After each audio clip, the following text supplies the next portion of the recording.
This is really stellar. This turnout is really fabulous. All of you, please hold your applause until after my performance. Yeah, so a little bit about me.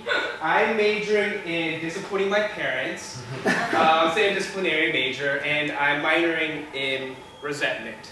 The resentment department here is just fantastic. It's just really great, and I'm learning a lot. And so, I just want to tell you, by the way, I'm also really, really sick. Like, I'm running a fever right now. So, like, my head feels like a Japanese nuclear facility. My nose feels like a BP oil spill. I mean, it's really bad. Put that on top of the fact that I have a diluted sense of grandiosity, what the fuck? I don't even know, but like, whatever. Like, this is gonna be a very interesting night, guys. Like, if I get through this night without passing out, I consider this a success. So, thank you. Yeah, thanks. So where was I? Oh yeah, Swarthmore College. So I see there's a lot of specs out here tonight. And something you may not know about Swarthmore College. Swarthmore College has the highest number of neckbeards per capita. We're very proud of that fact. It's an official statistic. You can look it up on the website. Anywho, I don't know if you're like me at all. If you are, Godspeed. I wish I could control my brain. Because this thing right here, I have no control over. It just goes wherever it wants. Sometimes it thinks like beautiful things like nature and philosophy and art and bacon. But other times it just like goes to the weirdest places. Like seriously, if there was like a WikiLeaks on my mind, like you can see like the transcripts of my thoughts like that were published online, and everyone could read it, there'd be a serious riot on this campus. Seriously. No, seriously. You're all gonna get fucking irate.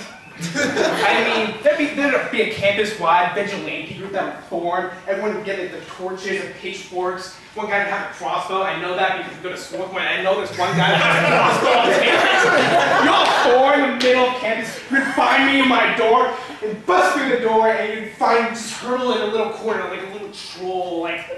And you'd grab me by the back of the neck and drag me through this campus.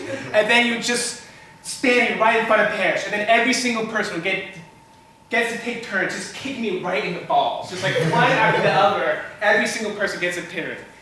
And then after that, I'd be tied hand and foot onto a spit, and then you'd slowly roast me on the hot, fiery coals of your indignation. Just slowly.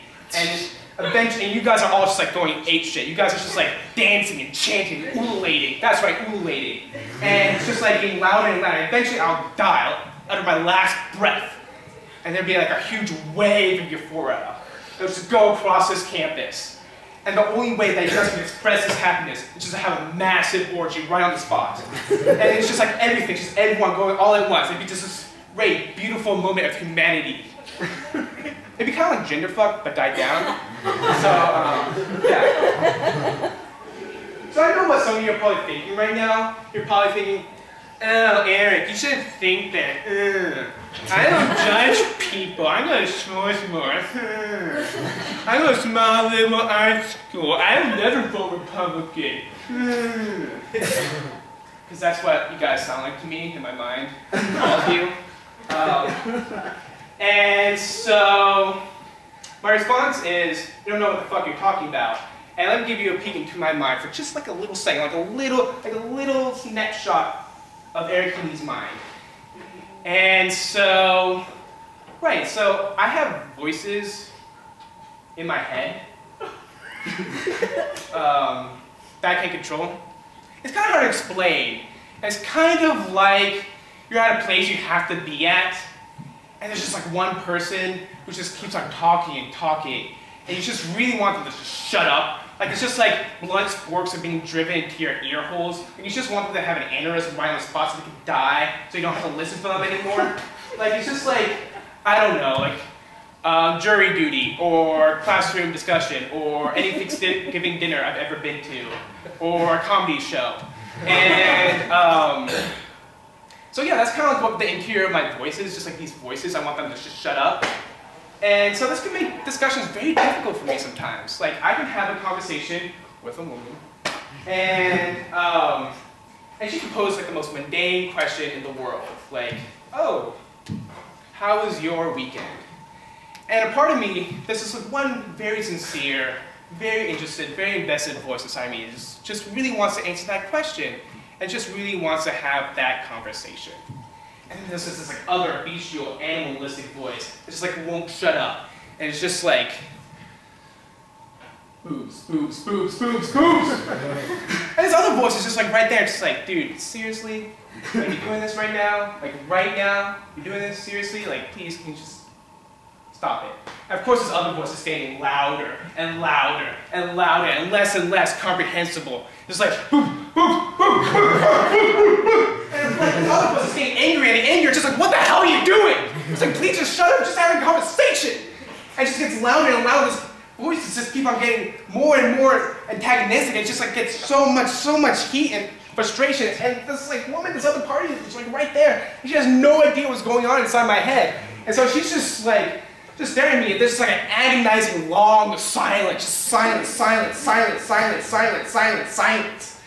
And then so she's just like, dude, you're so weird. I can't believe you're my first cousin. Thank you.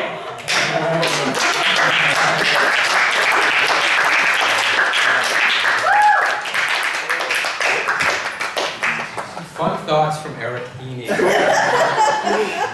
I have a feeling in a few months we're all going to be called to testify in some character witness thing. Like, did you know that he was capable of stuff like that? The answer will be yes. All right, our next performer is somebody who, if you've been to these, you've probably seen a few times, returning to the stage.